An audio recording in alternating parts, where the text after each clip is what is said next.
किनकी माला उठा ले जा मेरी? नहीं, किसी की नहीं, हमने नहीं उठाई। हम क्यों, हमको उठाना मां शारदे के चरणों में पड़ेगा। नमन और वंदन करते हुए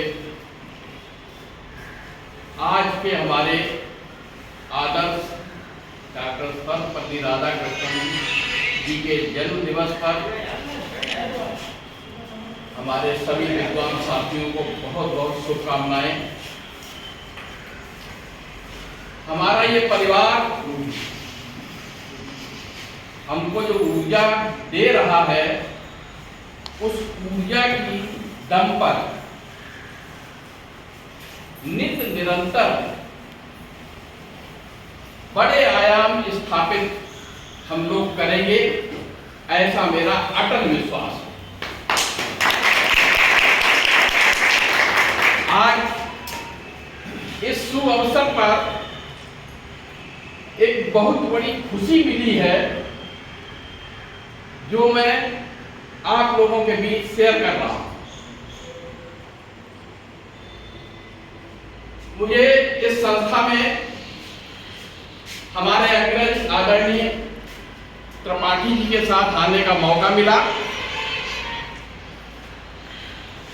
त्रिपाठी जी हमारे अग्रज थे, संस्था को बहुत आगे तक लेके आए और अब वो सेवानिवृत्त हो गए हैं। उन्होंने जहां पे हमको छोड़ा है, उसको हम इन आगामी जितना भी समय हमें शासन देगा, उसमें कुछ प्लस करने की ही मंशा लेके आए हैं। मैं अपने बच्चों के बीच जो फर्स्ट ईयर और सेकेंड ईयर साइंस ग्रुप के बच्चे हमारे पास रहते रहे हैं विगत 39 वर्षों से, उनके बीच मैं एक बात कहा करता था कि इंजीनियर तो बहुत बन गए, अभी तक लगता है हमारा रिटायरमेंट भी हो जाएगा और हम कोई एमबीबीएस नहीं दे पाए। ये बात बच्चों के बीच हम अक्सर कहा करते हैं, शायद कोई हमारी आवाज सुन ले और उस मुकाम तक पहुंच सके। उसमें आज एक बच्चे ने शुभ सूचना देके हमारी वो अंतिम हसरत भी पूरी कर दी।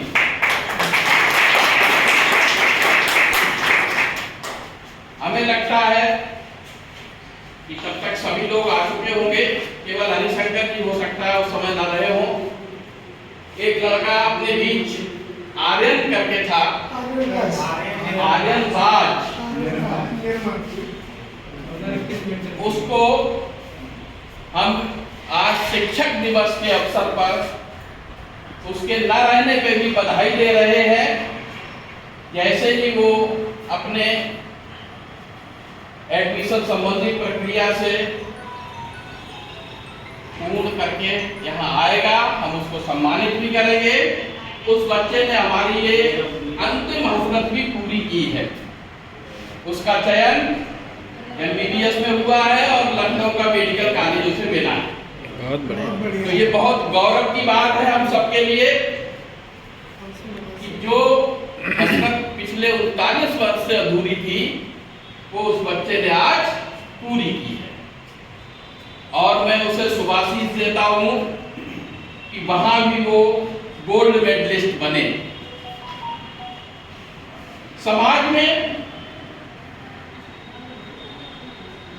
हमारी ये सोच है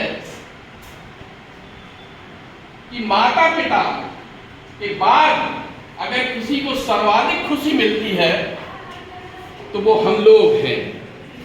ये हमारी फसल है, ये जब लहराती है तो हम लोगों को विशेष आनंद मिलता है। और उस कड़ी में मैं अपने सभी साथियों से यही कहूंगा कि मैं आज हूं, कल आप लोगों के बीच न रहूं, आप इन मर्यादाओं को आगे बढ़ाते रहें, जिससे इसी तरीके के पुष्प पल्लवित होते रहें। आज इस शुभ अवसर पर वैसे तो हमारे विद्वान साथियों ने बहुत कुछ बता दिया है, एक संस्मरण हम भी आप लोगों को सुनाएंगे डॉक्टर सर्वपल्ली राधाकृष्णन जी का। एक बार ये किसी सेमिनार में इंग्लैंड गए हुए थे। इनका दर्शन देखिए, आप स्वयं समझ जाएंगे कि कितने बड़े दार्शनिक थे। डॉक्टर सर्वपल्ली राधाकृष्णन जिस सेमिनार में शामिल हुए, वहां पर प्रसंगवश भारतीयों को काली चमड़ी से संबोधित किया गया।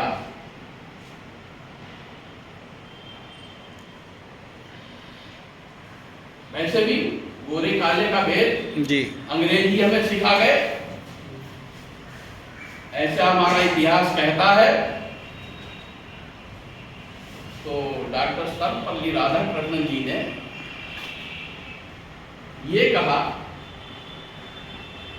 सुन के कैसे जवाब दिया आप सुनिए। उन्होंने एक रोटी का उदाहरण दिया कि रोटी बहुत ज्यादा सिक गई तो वो निग्रो हो गई। रोटी बहुत ज्यादा सिक गई तो निग्रो हो गई, और रोटी अधपकी रही तो यूरोपियन बन गई। और जब शुद्ध साफ बनी तो वो सफेद हो गई, हम भारतवासियों का प्रतीक बन गए। इससे आप उनके दर्शन का अंदाजा लगा सकते हैं कि अपनी पूरी बात भी कह ली, तमाचा भी अंग्रेजों के मुंह पे मार दिया, और किसी को बुराई मानने का वक्त ही नहीं दिया। तो ऐसे हमारे सर्वपल्ली राधाकृष्णन जी थे। वीरास्वामी जी के घर एक बच्चे की वलादत होती है, जो इतिहास में डॉक्टर सर्वपल्ली राधाकृष्णन के नाम से जाने जाते हैं। आपका पूरा जीवन दर्शन से जुड़ा रहा है। दर्शन में बहुत अच्छी सब किताबें लिखी। दर्शन में डेकार्ट नाम का एक पाश्चात्य दार्शनिक गुजरा है, जिन्होंने कहा था कि मैं सोचता हूँ इसलिए मैं हूँ। I think so I am हूँ। तो मैं सोचता हूँ इसलिए मैं हूँ। यहीं से जो है राधाकृष्णन जी ने अपना पूरा दर्शन पढ़ा, ह्यूम के दर्शन को पढ़ा, बर्कले के दर्शन को पढ़ा, और फिर इनकी सबसे महत्वपूर्ण किताब जो आई वो एथिक्स ऑफ वेदांत कहलाई। भारतीय दर्शन के शिरोमणि में सबसे बड़ा दर्शन जो माना जाता है वो वेदांत दर्शन माना जाता है। जब भारतीय दर्शन को पढ़ाया जाता है तो दर्शन की शुरुआत चार्वाक दर्शन से होती है। चार्वाक दर्शन पूरी तरीके से भौतिकवाद को मानता है, और चार्वाक दर्शन का जो शिरोमणि माना गया वो वेदांत दर्शन माना जाता है। और बीच में बौद्ध दर्शन है, जैन दर्शन है, न्याय मीमांसा, सांख्य मीमांसा, और वेदांत दर्शन में जो सबसे महत्वपूर्ण दर्शन है वो शंकराचार्य जी का दर्शन रहा है, जो अद्वैतवाद के नाम से जाना जाता है। इन सारे दर्शनों विचारों को लेकर के राधाकृष्णन जी ने पूरा अपना जीवन समर्पित कर दिया देश के निर्माण में, राष्ट्र के निर्माण में। तो आज उनकी प्रसिद्धि केवल भारत में ही नहीं है, पूरा वर्ल्ड उनके शिक्षा जगत में किया गया योगदान, उनके विचारों से, जैसा कि उपेंद्र साहब ने बताया कि रशिया तक उनके विचार आज भी जीवित हैं। और उसके बाद 1954 में आपको भारत रत्न मिला, और 1955 से लेकर 1962 तक आप भारत के उपराष्ट्रपति रहे। और 1962 में ही 5 सितंबर 1962 में पहली बार भारत में शिक्षक दिवस के रूप में उनकी जयंती को मनाया, और 1962 में ही आप भारत के दूसरे राष्ट्रपति बनते हैं, और पूरा काल आप जो है शिक्षा के विकास में लगाते हैं। और सारी चीज़ें करते हुए पूरा कार्यकाल पूरा करते 67 में आप रिटायर होते और 17 अप्रैल 1975 को आप आलम नासूस से आलम अरवा में परवाह करते हैं। आज हम उन लोग को याद कर रहे हैं। मुझको तो ये लगता है कि दुबे सबसे पहले जो थे बालकृष्ण त्रिपाठी जी, मैं उनके अक्स में सारा राधा कृष्ण पल्ली जी का नक्श देखता था। आज मैं दुबे जी के अक्स में उनका सारा नक्श देख रहा हूँ। तो आप या हम जो भी हम लोग दुबे जी के साथ चल रहे हैं। इस तरह का प्रोग्राम होता है, धीरे धीरे हम लोग भी बोलने लगेंगे डाइस पे स्टेज पर, जो थोड़ा सा एजुकेशन झिझक होती है वो दूर हो जाएगा। यहाँ पर जितने भी हमारे मित्र सब बंधु बैठे हुए हैं, चाहे कर्मचारी वर्ग से हो चाहे शिक्षक वर्ग से हो, सब में ज्ञान है। बस वही जो भी बताए थे वर्मा जी, कुछ बोलने की जो एक्सप्रेशन होता है वो थोड़ा सा पिछले, चूँकि मैं 2014 तक सिविल सर्विस को पढ़ाया, सिविल सर्विस के स्टूडेंट को दिल्ली पढ़ाया, आगरा पढ़ाया और इलाहाबाद तो मेरी कर्मभूमि है। पूरे इलाहाबाद की कोचिंग मुझको जानती थी, 78 साल है, ये इकनॉमिक्स पढ़ाते हैं। ठीक है, इसके बाद जो है मैं जहाँ छोड़ दिया 14 के बाद से, अब मुझको लगता है कि दूसरे सर मुझको फिर जो है रीओनरेट कर रहे हैं। तो मुझको अच्छा लग रहा है कि चलो फिर से मंच पर थोड़ा मेरे अंदर जो भी एक है जानकारी है मैं बच्चों को दे सकूँ, अपने साथ के लोगों को दे सकूँ। तो मैं इसके लिए दुबे जी का धन्यवाद देना चाहता हूँ और आप सभी लोग को शिक्षक दिवस की बधाई देना चाहती हूँ। धन्यवाद। प्रधानाचार्य और हमारे विद्वान शिक्षक साथी और उपस्थित शिक्षकेतर कर्मचारी, आज 5 सितंबर को जिस उद्देश्य से यहाँ उपस्थित हुए हैं वो हम सब लोगों के गौरव और सम्मान का दिवस है, जो डॉक्टर सर्वपल्ली राधाकृष्णन जी के माध्यम से हम लोगों को प्राप्त हुआ है। अतः इस अवसर पर डॉक्टर सर्वपल्ली राधाकृष्णन जी को और सभी शिक्षकों को हम शुभकामनाएं और बधाई देते हैं। इस अवसर पर जो भी बोला गया उसमें हमारी ख्याल में उनके व्यक्तित्व और प्रकृति के बारे में सब कुछ बता दिया गया और हमको मनोज जी की सोच एकदम बहुत बढ़िया लगी कि सत्य बात तो यही है कि आज का दिन अपने गुरुजनों को याद करने का दिन है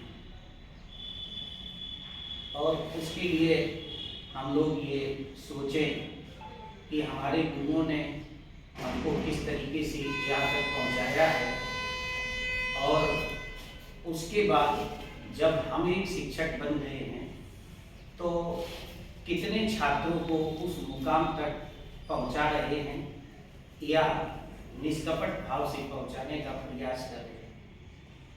इसके लिए सिर्फ हम को एक बात याद आती है, शुरुआत की तो बातें ठीक है, मामला फिर से दोहर जाएगा, लंबा हो जाएगा, कोई मतलब नहीं है, लेकिन उन सब गुरुओं को तो मैं प्रणाम करता ही हूँ और आज की तो दिन विशेष तौर पर करता हूँ। उसमें हम एक छोटा सा वाकया जरूर रखना चाहेंगे और वो हैं हमारे एमएससी के गुरुजी डॉक्टर अरविंद कुमार दीक्षित जी, जो आगरा विश्वविद्यालय के भी वाइस चांसलर भी रहे।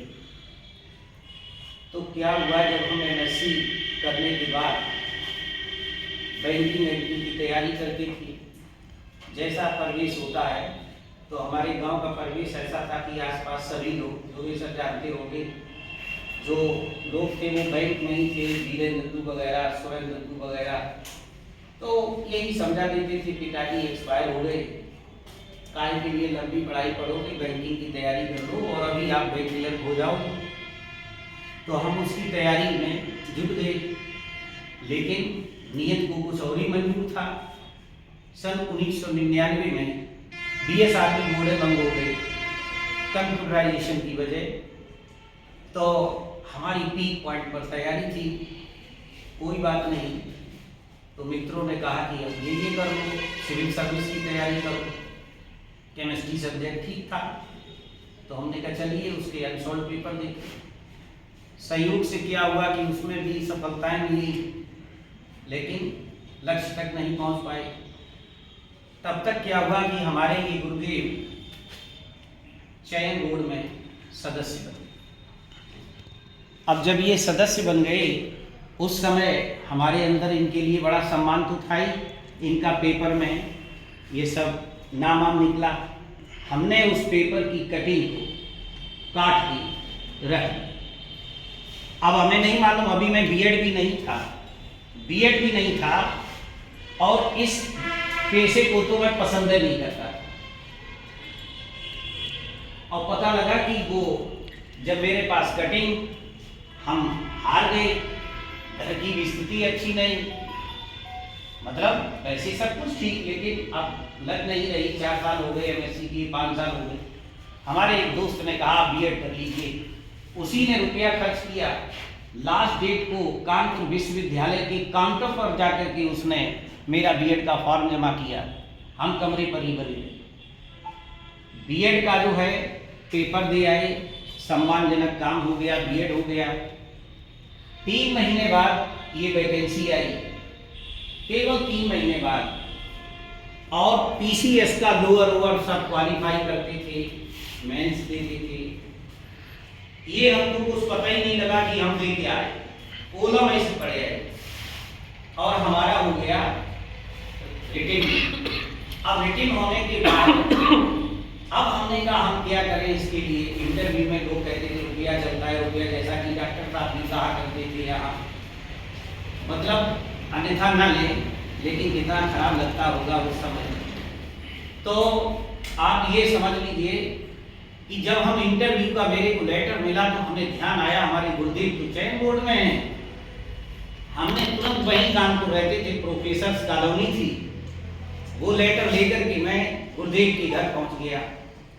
उस पर लेटर पर समर बहादुर सिंह, महाभ्रष्टाचारी, चयन बोर्ड का व्यक्ति, उसका मोबाइल नंबर लिख दिया, स्वामी दीनबंधु इंटर कॉलेज सिरोही के प्रधानाचार्य। हमारे गुरु जी ने वो देखा, बोले कि सुजीत ये किसने नंबर लिखा? आरएसएस।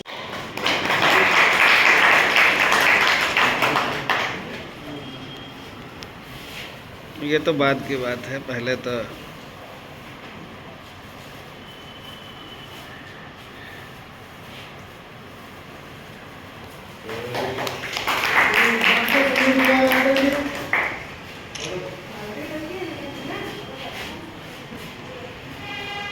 राजू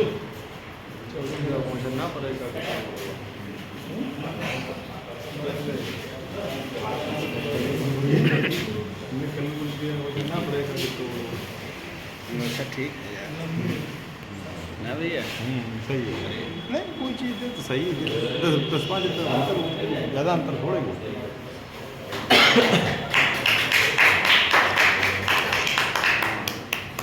मुस्कुराओ थोड़ा सा, ऐसे खड़े जैसे गुस्सा में खड़े हो। ज़्यादा पीछे बढ़ के खड़े हो गए। चलो ठीक हो गया।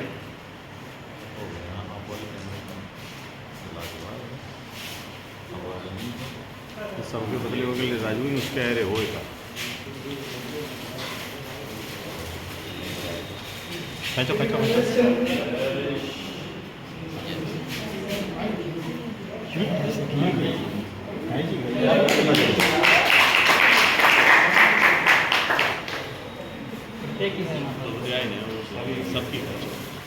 सबकी खींचो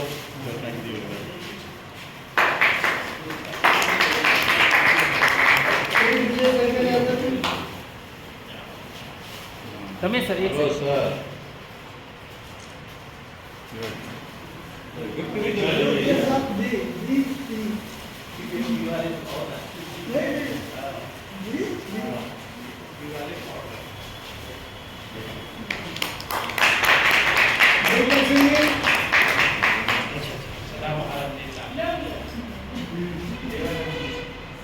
नहीं तो आज हैं गुरुदेव, हेलो, आज malam itu depan. Apa Pak?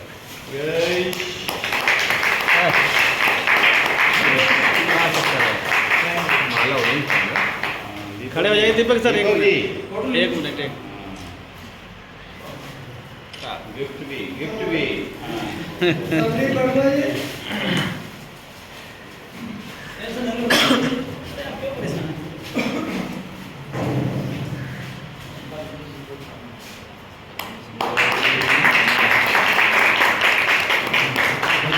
अरे कभी महोदय मुस्कुराइए थोड़ा सा।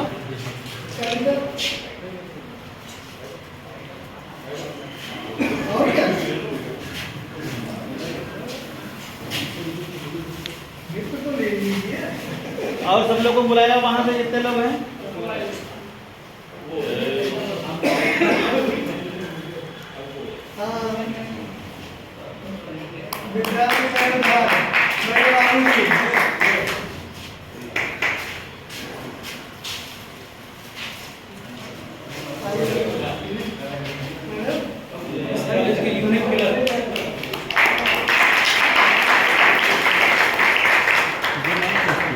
देखो बाबूजी, इधर बढ़िया सोना बोल लीजिए। बाबूजी इस्माइल।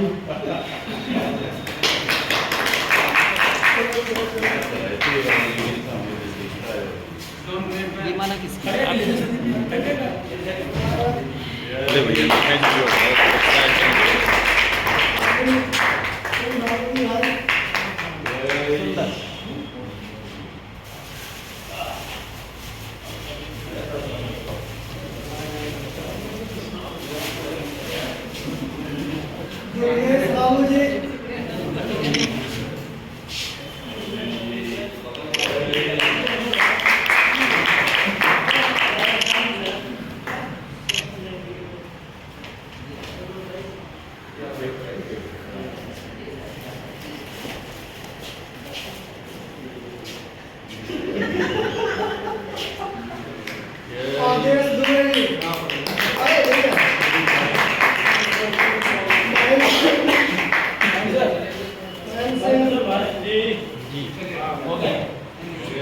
हाँ वो गिफ्ट दो।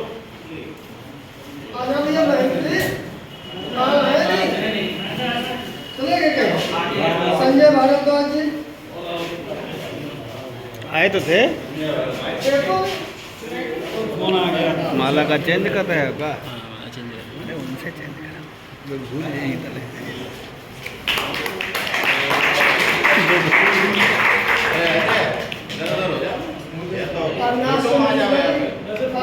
आलस किया गया संदीप जी यहाँ खड़े हुए तो बहुत शानदार। अरे नहीं बहुत सही यार।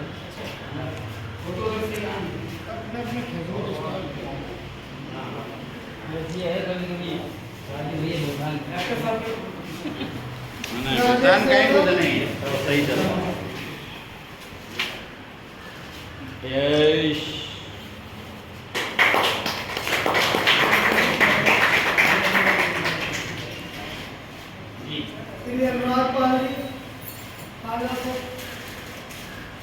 आइए।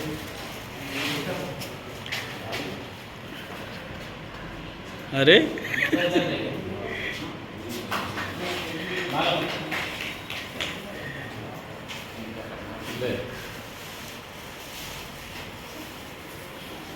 तो सौभाग्य है।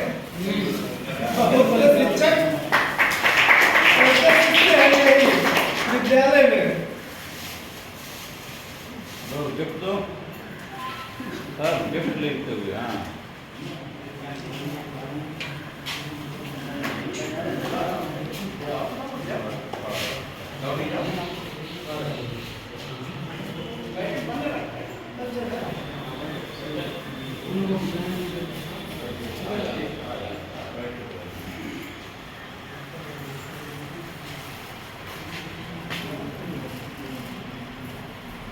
क्लियर है।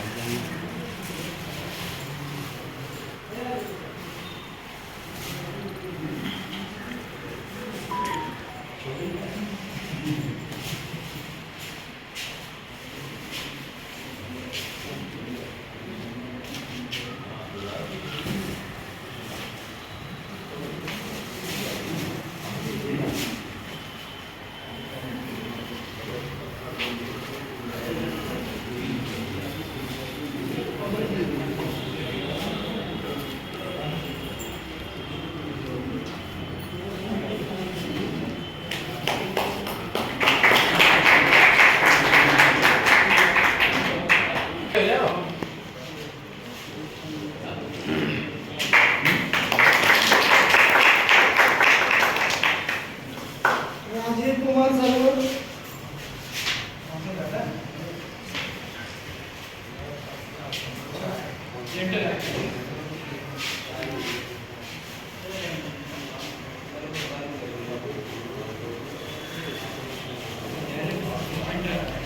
दिनेश कुमार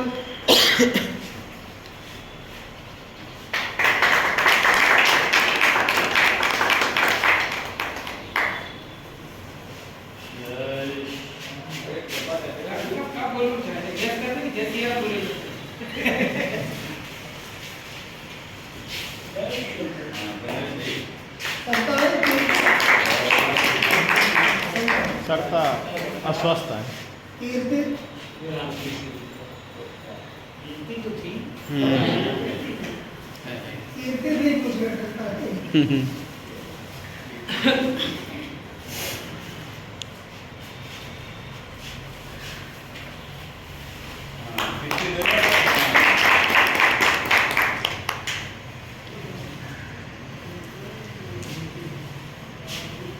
विमल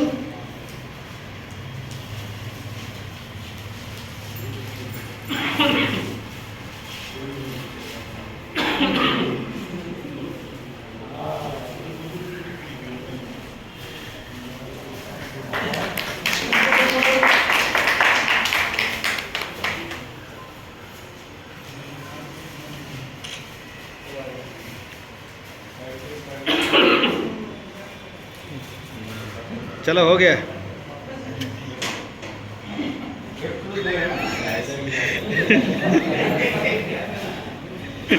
तो बांटने वाले हैं। हाँ अगला नाम अजय।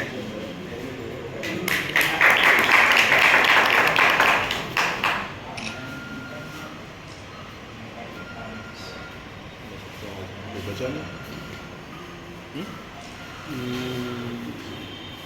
और कोई बचा? अग्नेश है वो, नाम लिखा है, नाम तो सबके लिखा है, कोई से छूटेगा। और कोई भोला बस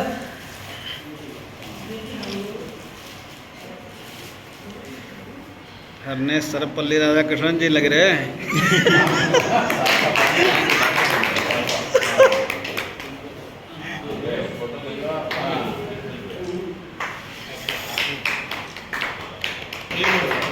अभिनंदन करें।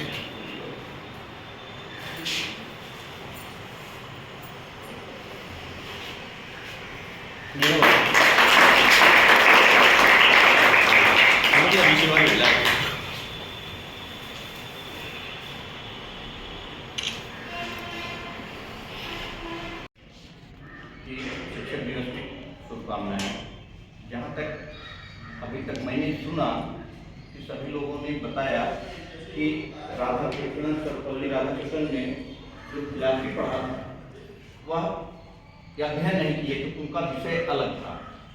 ये एक बार बीमार हुए और उन्होंने कहा कि ऐसा कोई हमें सब्जेक्ट दीजिए जिसको हम लेटे लेटे पढ़ सकते हैं। उन्होंने 1 महीने की बीमारी में उन्होंने दर्शन पढ़ना शुरू किया तो जितने भी दर्शन उनके सामने आए उनका सबका उन्होंने अध्ययन किया और उसको जब उन्होंने देखा तो उन्होंने सबसे अच्छा जो उनको दर्शन लगा वह अद्वैत वेदांत लगा। वह शंकराचार्य का अद्वैत वेदांत था। इसमें शंकराचार्य स्वयं कहते थे अहम ब्रह्मास्मि, मैं ही ब्रह्मा हूँ, इसमें कोई द्वैत नहीं है। और इस बात को उन्होंने भारत ही दर्शन को नहीं विश्व के हर दर्शन को जोड़ा। इंडियन दर्शन और वेस्टर्न दर्शन को जो जोड़ने का काम किया वह राधाकृष्णन सर्वपल्ली राधाकृष्णन ने किया। और जो उन्होंने दर्शन हमारे दर्शन को विदेशों में जगह दिलाई उनका सबसे महत्वपूर्ण कार्य यह है कि उन्होंने समन्वय की भावना अपनाई। उन्होंने कोई भी ऐसा कार्य नहीं किया कि जो कि उनके दर्शन में और वेस्टर्न के दर्शन में सिर्फ का काम करता था, टूटने का काम नहीं करता था। मानवता के सबसे बड़े हिमायती थे। ये मानवता के सबसे बड़े हिमायती थे, इन्होंने मानव के ऊपर जितना भी सिद्धांत लिखा, जितनी भी किताबें लिखी, वह आज भी विदेशों में वर्णन इनका मिलता है। और दूसरी बात यह है कि ये विश्व में विवेकानंद के बाद यह दूसरे मात्र एक ऐसे दार्शनिक हैं जिनको सुनने के लिए विश्व से लोग आया करते थे। जब इनका भाषण कहीं चलता था तो सर्वपल्ली राधाकृष्णन जी का भाषण विदेशों से लोग सुनने आते थे। इनकी दार्शनिकता के पर पकड़ के इतनी अच्छी थी। इसी के साथ मैं अपने शब्दों को विराम देता हूँ। जी ने पूरा उनका जीवन परिचय सब बता दिया था।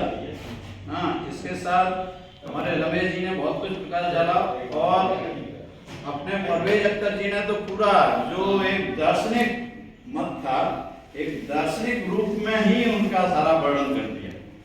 तो ये सब जानकर बहुत खुशी होती है, अच्छा लगता है।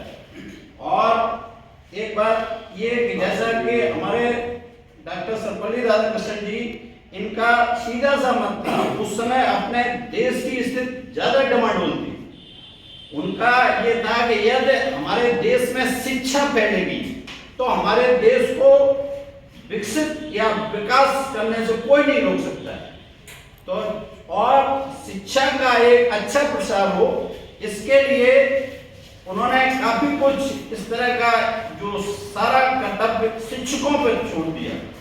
शिक्षक ही राष्ट्र की सबसे अच्छी धरोहर है और शिक्षक यदि अपने जितने अच्छे छात्रों का शिक्षण करेंगे उतना ही अपना राष्ट्र उन्नति के रास्ते पर पहुंचेगा।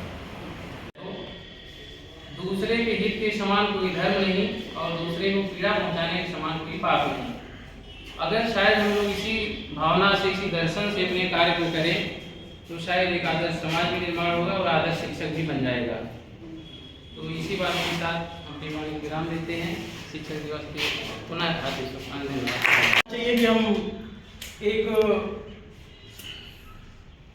बहुत बड़ी प्रतिभा रहे, भारत की महान विभूति रहे, उनके जन्मदिन के बारे में एक इतिहास के प्रश्नोत्तरी हो जाए और खेल खत्म।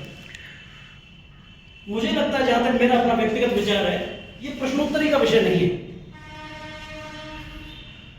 शिक्षक दिवस पर सभी को अपने उन शिक्षकों के बारे में जरूर एक बार चिंतन और मनन करना चाहिए जिन्होंने उंगली पकड़कर आपको यहां तक पहुंचा दिया। मुझे आज भी याद है, सरस्वती शिशु मंदिर में हम पढ़ा करते थे और एक गुरुजी थे लाला राम जी, आचार्य जी बोला जाता था, आचार्य जी लाला राम जी। वो छोटे बच्चों को कितना प्रेम करते थे और कितना मारते थे, दोनों ही गुण उनके अंदर थे। बहुत प्रेम करते थे, 5वीं तक का स्कूल होता था, बहुत प्रेम करते थे और भय भी उनका इतना था कि एक बार एक शिकायत आई एक बच्चे की को वो मिट्टी का तेल पी जाता है। उसको पता नहीं कैसी क्या लत लगी, थोड़ा बहुत जो लैंप होती थी उसमें से मिट्टी का तेल चुराया और पी गया। उसकी मम्मी परेशान, लैंप में मिट्टी का तेल नहीं रहता। अब क्या उसकी बॉडी थी कि उसको कोई शारीरिक ऐसी नुकसान भी नहीं होता था कि डॉक्टर के पास ले जाना पड़े। तो शिकायत प्रिंसिपल साहब के पास पहुंची। वहां क्लास टीचर लाला राम जी आचार्य जी थे। उनको बताया गया कि आपका एक बच्चा है और ऐसे ऐसे शिकायत है।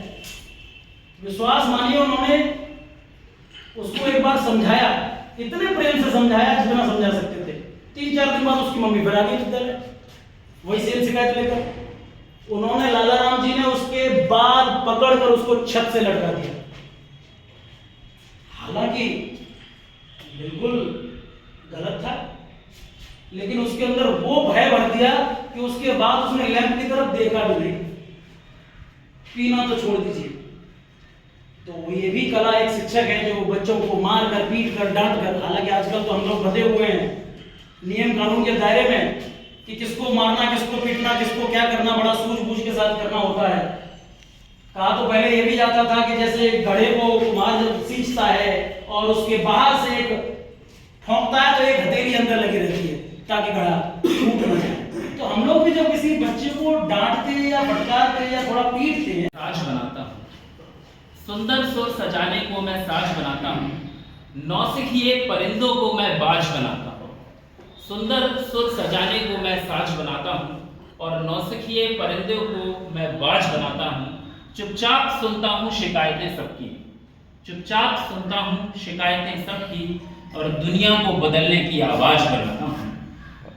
समंदर तो परखते हैं हौसले कश्तियों के, समंदर तो परखते हैं हौसले कश्तियों के, मैं डूबती कश्तियों को जहाज बनाता। एक अलग और एक्स्ट्रा खुशी इस बात की है कि शिक्षणेतर कर्मचारी भी आज हमारे साथ हैं और पहली बार जहाँ तक मुझे याद है इस रूम में बैठे हैं।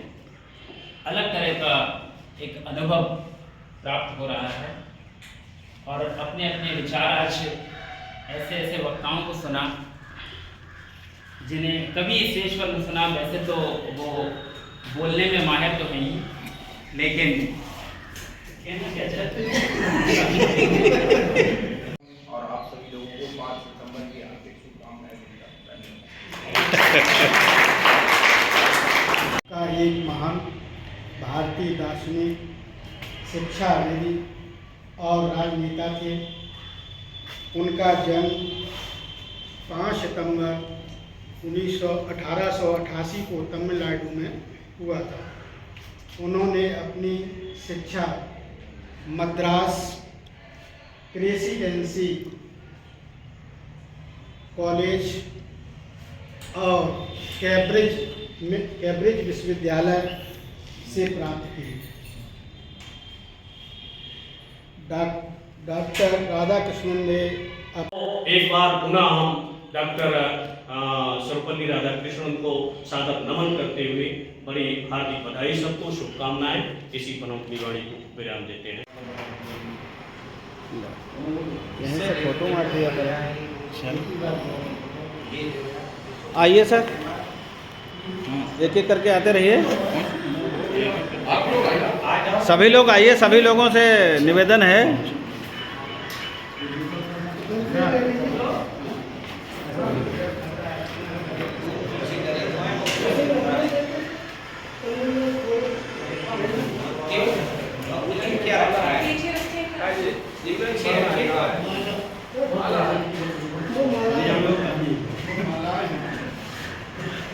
कोई बात नहीं, भाग ले लीजिए।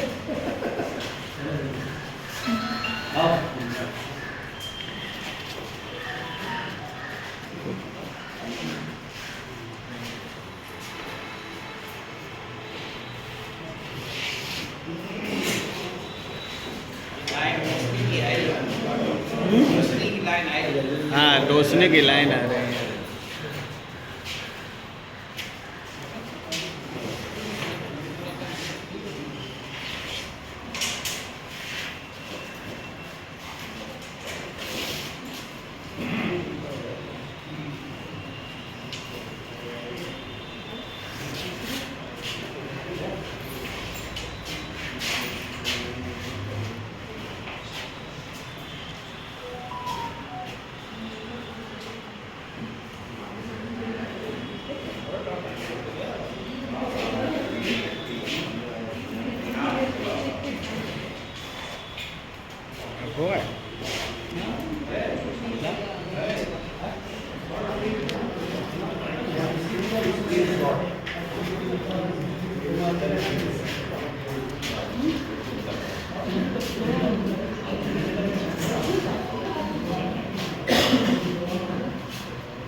चल रही है, चल रही है। यही बात है। लोग क्या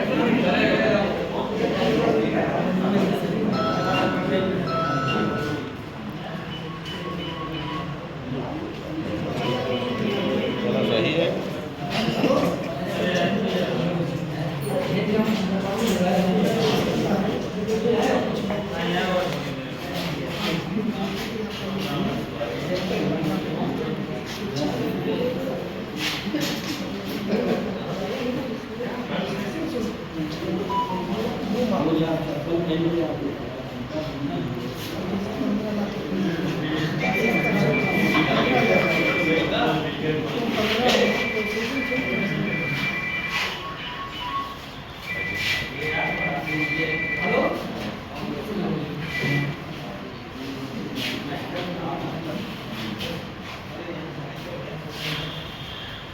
अब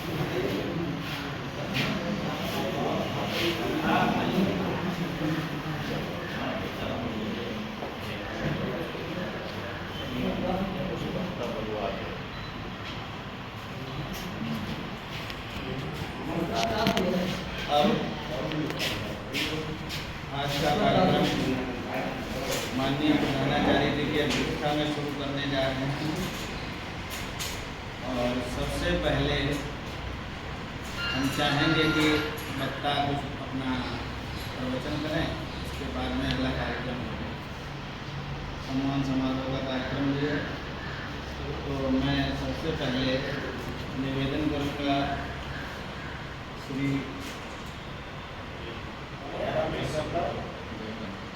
सबसे पहले आते माननीय विजय शंकर यादव जी, जो अच्छे वक्ता होने के साथ साथ अधिवक्ता भी हैं, आए।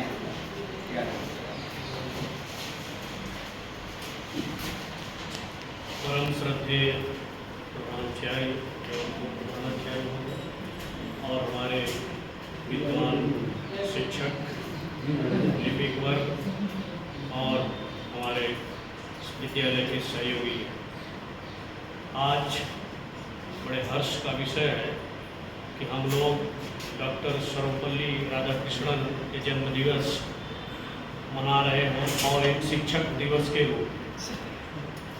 तो यह 5 सितंबर 1888 ईस्वी में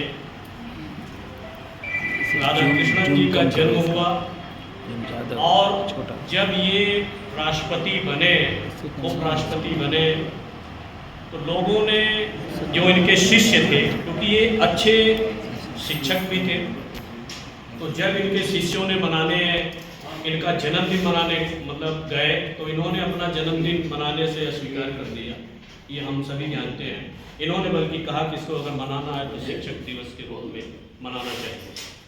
तभी से जो है यह मनाया जाने लगा। और इसके पहले थोड़ा सा संक्षेप में उनके जीवन पर प्रकाश डालेंगे। प्रारंभिक जीवन कैसा रहा। ये बड़े ही संभ्रांत परिवार के थे, जमींदार घराने के थे। प्रारंभिक शिक्षा दीक्षा इनकी दक्षिण भारत, यहाँ तमिलनाडु में ही हुई, मद्रास में।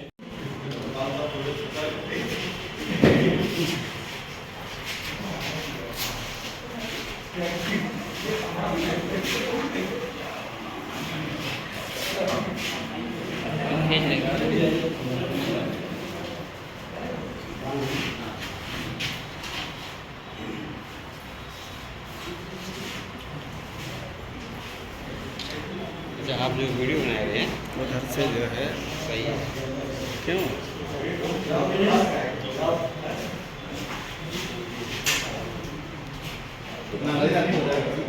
स्मार्ट जो लग रहा है उसका, अभी तुम सबसे पहले तुम्हें को बुलाएंगे।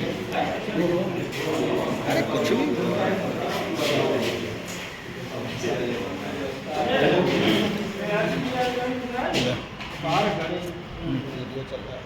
ठीक है।